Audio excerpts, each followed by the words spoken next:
வணக்கம் மதுமிதாவின் காற்றுவெளி நேயர்களே. இன்றைய சிறுகதை வாசிப்பு நிகழ்வில் நாம் பார்க்க இருப்பது எழுத்தாளர் புதுமை பித்தன் அவர்கள் எழுதிய சிறுகதை அகல்யை. வேதகாலம். சிந்து நதி தீரத்திலே இப்பொழுது போல் அல்ல, செழித்த காடுகள், புல்வெளிகள், இடையிடையே சிறு சிறு குடிசைகளில் மனித கூட்டங்கள், எங்கெங்கோ அதிக நெருக்கமாக ஜாஸ்தியாக மனித கூட்டங்கள் வசிக்கும் இடம் நகரம் என்ற ஹோதாவில் விளங்கும். அதில் அரசன் இருப்பான், அதனால் அது தலைநகர். இவ்வளவும் தாண்டி ஜனசஞ்சாரமே இல்லாத பாகம். சிந்து நதி ஹிமயத்தின் மடியை விட்டு சமவெளிக்கு வர ஆரம்பிக்கும் இடம். மரமும் கொடியும் மனிதனின் வெற்றியை காணாதவை.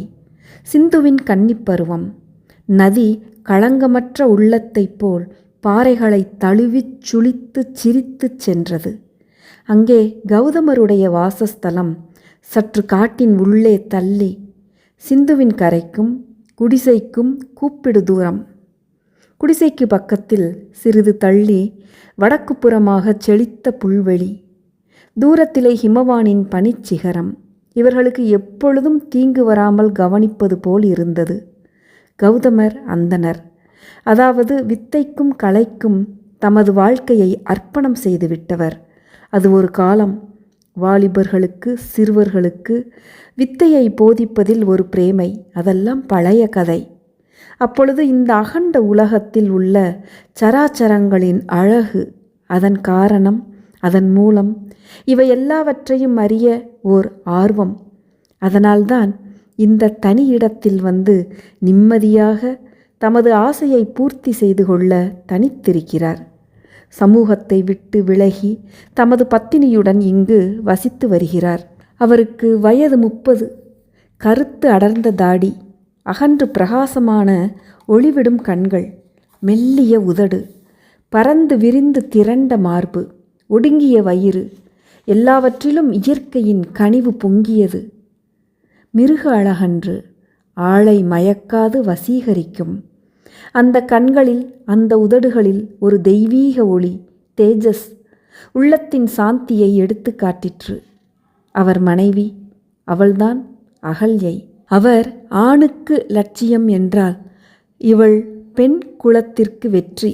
மருண்ட பார்வை, அவரை காணும்தோறும் காதல் பொங்கும் கண்கள். அவரை தனது உள்ளத்தில் மட்டும் வைத்து விடவில்லை. அவளது ஒவ்வொரு செயலும் அவரது இன்பத்திற்காகவே. அதிலே அவளுக்கு ஓர் இன்பம். கௌதமரும் இவளை காதலிக்கிறார். ஆனால் அவர் காதல் காட்டாறு போன்றதன்று, சாந்தியிலே பிறந்தது. அவர் மனம் இடியச் செய்ய ஒரு லேசான வழி. அவள் மேல் ஒரு துரும்பை எடுத்து வீசினாலும் போதும். அவருடைய காதலின் உயர்வை அவள் அறிந்திருந்தாள். அவள் கற்புள்ளவளாக இருந்ததில் ஆச்சரியமில்லை. அவர் அவளுடைய லட்சியம். அதனால் அவள் கற்புடன் இருந்ததில் என்ன அதிசயம்? 2. ஒரு நாள் சாயங்காலம். சூரியன் இன்னும் அஸ்தமிக்கவில்லை. தூரத்தில் இருக்கும் பனிமலைகள் செந்தழலாக கனிந்தன. அகல்யை குடிசைக்குள்ளிருந்து குடத்தை இடுப்பில் ஏந்திய வண்ணம் வெளிமுற்றத்திற்கு வருகிறாள். அந்த வெளிமுற்றத்தில் கௌதமர் ஒரு கிரந்தத்தை வாசித்து கொண்டிருக்கிறார். பக்கத்தில் வந்து நிற்கிறாள். கௌதமருக்கு சற்று நேரம் அவள் இருப்பது தெரியாது. கிரந்தத்தில் இருந்த லயிப்பு அப்படி. பிறகு வந்திருக்கிறது தெரிந்தது. அன்பு கனிந்த பார்வையுடன் சிரித்து கொண்டு, என்ன அகல்யா, நேரமாகிவிட்டதா? குளிக்கவா? நான் கொஞ்சம் கழித்து வருகிறேன். கிரந்தத்தில் கொஞ்சம்தான் பாக்கி இருக்கிறது என்றார். குடத்தை கீழே வைத்துவிட்டு அவர் தலையை மார்புடன் சேர்த்தணைக்கிறாள். நெற்றியில் அவள் அதரங்கள் படிந்து அப்படியே சற்று நேரம் இருக்கின்றன. நான் வருகிறேன் என்று குடத்தை எடுத்துக்கொண்டு நதிக்கு செல்லுகிறாள். அவள் மனத்தில் ஓர் ஏமாற்றம். இத்தனை நேரம் எதிர்பார்த்திருந்து நடக்காததினால், கணவருடன் சிரித்தும் குதூகலமாக விளையாடிக்கொண்டும் நதிக்கு செல்ல முடியாமையினால் அவர் மீது கோபமும் இல்லை. அவள் வெகு வேகமாக நதியை அடைகிறாள். உடைகளை துவைப்பது, குடத்தை தேய்ப்பது எல்லாம் வெகு துரிதமாக நடக்கின்றன. உடைகளை எல்லாம் களைந்து பாறையின் மீது வைத்துவிட்டு நீரில் குதிக்கிறாள். அவள் குளிர்ந்த நீரில் நீந்தி விளையாடுவதில் என்ன இன்பமோ! ஆழமான சிந்துவில் முக்குளிப்பதும் மறுபடியும் பாறையில் ஏறி குதித்து நீந்துவதுமாக அதிலேயே லயித்து போய்விட்டாள். அப்பொழுது எங்கிருந்தோ இந்திரன் எதிர்க்கரையில் வந்தான். அகல்யையின் கட்டழகு அவனை கல்லாகச் சமைத்தது. வைத்த கண் மாறாமல் பார்க்கும்படி செய்தது. அவளை எப்படியேனும் அடைய வேண்டும் என்று தீர்மானித்து கொண்டு அவளை நெருங்க ஒரு பாறையில் இறங்கினான். இந்த சப்தம் அகல்யையின் காதில் விழுகிறது. திரும்பி பார்க்கிறாள். ஓர் ஆடவன். நேர்மையற்ற மிருக உணர்ச்சி பொருந்திய முகம். அழகுதான். நெருங்குவதின் அர்த்தம் அவளுக்கு பட்டது.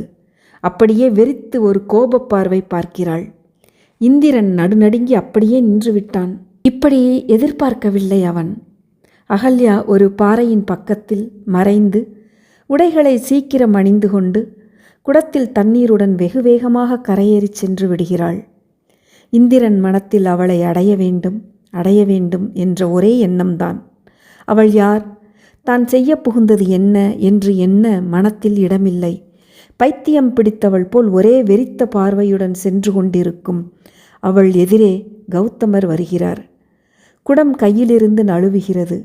ஒரே ஓட்டமாக ஓடி அவர் மார்பில் விழுந்து கோவென்று கதறுகிறாள். கௌதமர் அவளை அணைத்த வண்ணம் என்ன என்ன என்றார். தேம்பிக்கொண்டே நடந்ததை தெரிவிக்கிறாள். அவளை தேற்றி குடிசைக்கு கொண்டு விட வேண்டியிருந்தது. அவளது உயர்ந்த காதல், அதன் முடிவாக அதன் சிகரமாக இருக்கும் அவள் கற்பு அவருக்கு ஒரு புதிய உண்மையை தெரிவிக்கிறது. அதுதான் மற்ற ஆண்களிடம் மனத்திலே ஏற்படும் அருவருப்பு. 3. இந்திரன் ஒரே தடவையில் தனது எண்ணம் ஈடேற சமயம் எதிர்பார்த்திருந்தான். இதெல்லாம் அகல்யைக்கு தெரியாது. ஏதோ ஒரு பெருங்குற்றத்தை, மனத்திற்கு ஒவ்வாத குற்றத்தை செய்தது போல் அவள் உள்ளம் கொந்தளித்து கொண்டிருந்தது. கௌதமருடைய அன்பும் காதலும் அவளை தேற்றின. அன்று அவர்கள் தூங்க நெடுநேரம் சென்றது. உனக்காக எல்லாரும் குருடராக இருக்க முடியுமா என்றார் கௌதமர். ஆனால் ஆந்தையாகவா விழிக்க வேண்டும் என்றாள் அகல்யை. இந்திரன் தனது பைசாச உணர்ச்சியை பூர்த்தி செய்து கொள்ள எப்பொழுது சமயம் கிடைக்கும் என்று சுற்றி வருகிறான். விடியற்காலம் என்று கௌதமரை நினைக்கும்படி செய்து அவரை அப்புறப்படுத்திவிட்டால் ஆசை பூர்த்தியாகும்.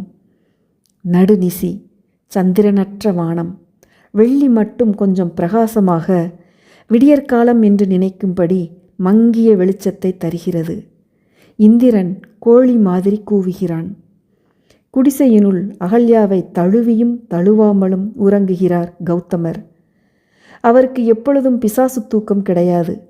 கோழியின் குரலை கேட்டதும் காலை கடனை கழிக்க எழுந்து சிந்து கரைக்கு செல்லுகிறார். அன்று நெடுநேரமாக தூங்காததினால் அகல்யைக்கு அயர்ந்த தூக்கம். பாதி கனவு பாதி தூக்கம். கணவனுடன் கொஞ்சி தழுவி அவருடனேயே இருப்பது போல் கனவு. இந்திரன் பூனை போல மெதுவாக உள்ளே வருகிறான். ஆடைகள் சற்று நெகிழ்ந்து உறங்கும் அபலையை பார்க்கிறான். ஒரு மிருகத்தின் வேட்கை அன்று பூர்த்தியாயிற்று. பாதி கனவு உலகத்தில் இருந்த அகல்யை விழிக்கவில்லை. கணவர் என்று நினைத்து தழுவுகிறாள். ஓரளவு இயற்கையின் வெற்றி. கணவரை முத்தமிட கண்களை விழிக்கிறாள். ஐயோ, அந்த சண்டாளன்! எல்லாம் சுழலுகிறது. ஒன்றும் அர்த்தமாகவில்லை. சொந்த வீட்டிற்குள் இவன் எப்படி?